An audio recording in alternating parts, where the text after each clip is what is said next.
আজি সানডে হয় সানডে বুলি ঘৰলৈ আহিলোঁ আৰু এয়া ইহঁতি ভাত খাবলৈ আৰম্ভ কৰিছে মই পাছত খাম তাকে আজি সানডে আৰু স্কুলো বন্ধ হাজবেণ্ডৰো ডিউটি আজি নাই গতিকে ভাবিলোঁ আজি ঘৰলৈ গৈ আহোঁ এপাক মোৰ ছোৱালী দুজনী ভাই বোৱাৰী মা আৰু এই ভতিজা ভালে আছে ন ভালে দেখিছোন ইমান ধুনীয়া দেখিছে স্বাস্থ্য পাতি ধুনীয়া হৈ আছে চিফ মিনিষ্টাৰ এয়া মোৰ দেউতাক দিছে ডক্টৰ হিমন্ত বিশ্ব শৰ্মাই চিফ মিনিষ্টাৰে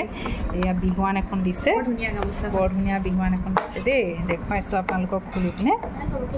এয়া চিঠি এখন দিছে আৰু ডক্টৰ হিমন্ত বিশ্ব শৰ্মা মুখ্যমন্ত্ৰী অসম তৰিকতাৰে ডক্টৰ হিমন্ত বিশ্ব শৰ্মা সেয়া বহাগ বিহু বুলি দিছিলে দেউতালৈ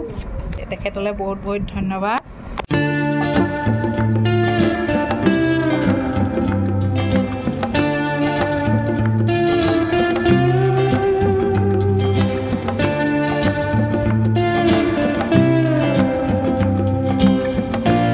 বহুত ধুনীয়াকৈ গাড়ী চলাই লৈ আহিলে আমাক গাঁৱৰ পৰা ৱেল ডান এতিয়া দেউতাকে চলাই ইয়াৰ পৰা আৰু সেয়া বেলি অস্ত যাবলৈ হৈছে